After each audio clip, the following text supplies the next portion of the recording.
warahmatullahi wabarakatuh. Kami dari kelompok 6 akan menjelaskan etika pinjam meminjam dalam Islam. Yang pertama ialah pengertian pinjam meminjam. Pinjam meminjam dalam bahasa Arab disebut dengan ariyah. Kata ariyah menurut bahasa artinya pinjaman. Pinjam meminjam menurut istilah syara ialah akad berupa pemberian manfaat suatu benda halal dari seseorang kepada orang lain tanpa ada imbalan dengan tidak mengurangi atau merusak benda itu. Firman Allah Subhanahu wa taala dalam surah Al-Maidah ayat 2 yang artinya, "Dan tolong menolonglah kamu dalam mengerjakan kebajikan dan takwa, dan jangan tolong menolong dalam berbuat dosa dan permusuhan. Bertakwalah kepada Allah, sesungguhnya Allah sangat berat siksaannya." Hadis diriwayatkan dari Ali bin Abi Thalib radhiyallahu anhu secara marfu yang artinya, setiap pinjaman yang membawa manfaat keuntungan adalah riba. Dalam hal ini merupakan menggunakan dua sudut pandang. Riba yang diharamkan hanyalah riba jahiliyah, yaitu riba dalam hutang piutang.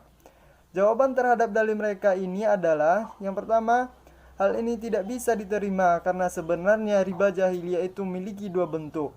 Bentuk pertama, yaitu bentuk yang masyhur, yaitu engkau bayar sekarang atau hutangmu bertambah. Bentuk kedua, penetapan dan tambahan pembayaran pengambilan dari jumlah yang semesti dibayarkan sejak awal akad. Assalamualaikum warahmatullahi wabarakatuh. Saya Putri Ramadhani akan melanjutkan pembahasan dari hasil makalah kami, yaitu tentang hukum pinjam meminjam atau al-ariyah. Al-ariyah adalah sesuatu yang diberikan kepada orang lain dalam jangka waktu tertentu, lalu dikembalikan kepada pemiliknya. Ariyah atau pinjam meminjam hukumnya bisa berubah tergantung pada kondisi yang menyertainya. Meminjamkan barang hukumnya sunnah jika peminjam merasakan manfaat dari pinjaman tersebut dan tidak menimbulkan mudarat bagi pemilik barang. Ditambah lagi peminjam tidak menggunakan pinjamannya untuk tujuan maksiat atau hal-hal yang makruh.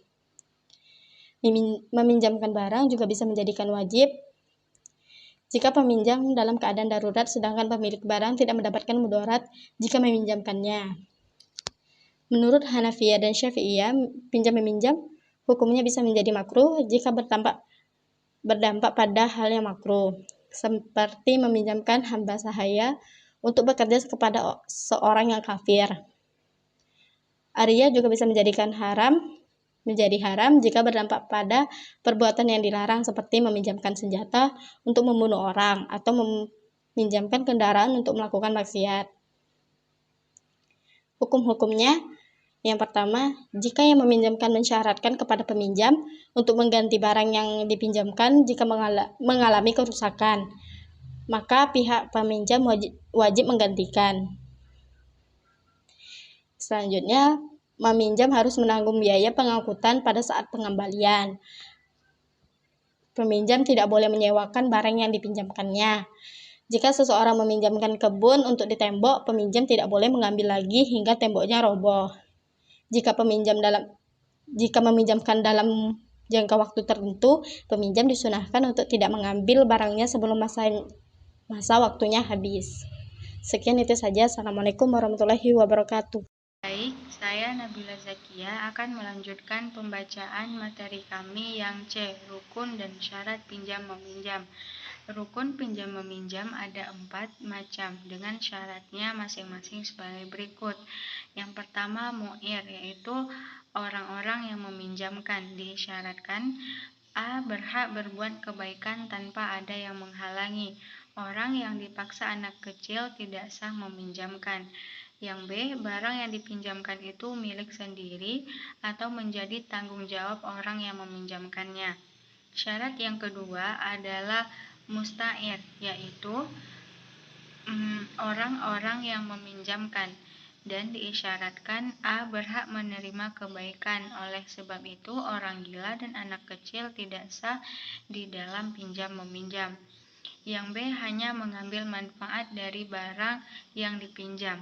Kemudian syarat yang ketiga adalah barang yang dipinjam diisyaratkan pertama ada manfaatnya, kemudian yang kedua barang itu kekal, maksudnya tidak habis setelah diambil manfaatnya. Kemudian syarat yang terakhir yaitu atau yang keempat adalah syighah, ungkapan ijab dan qabul. Pinjam meminjam berakhir apabila barang yang dipinjam telah diambil manfaatnya dan harus segera dikembalikan kepada yang memilikinya. Pinjam meminjam berakhir apabila salah satu dari kedua belah pihak meninggal dunia atau gila.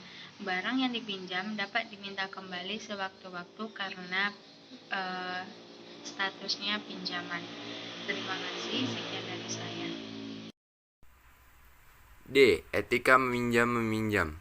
Huzur Abah telah mengingatkan kita dalam khutbahnya agar para Ahmadi dengan secermatannya mengikuti petunjuk Allah dalam Quran Surat Al-Baqarah ayat 283 sampai 284.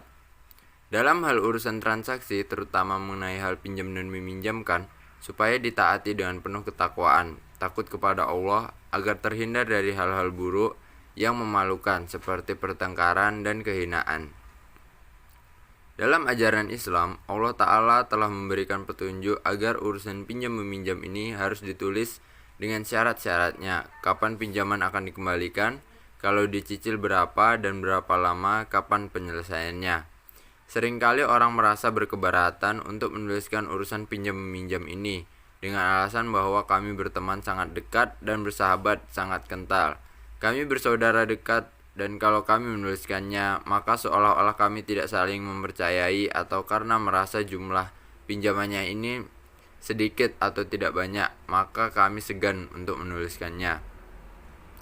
Padahal perintah dalam Islam sudah tegas, ialah harus ditulis, berapapun besarnya atau dengan siapapun. Perintah ini harus diikuti atau ditaati.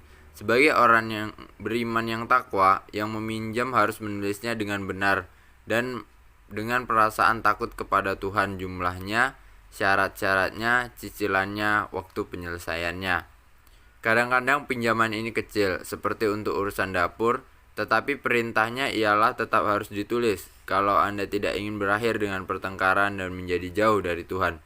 Syaitan bisa berusaha untuk memberikan salah pengertian di dalam hati orang-orang. Oleh karena itu, ikutilah perintah Tuhan ini dengan perasaan takwa, sehingga syaitan tidak bisa menjauhkan.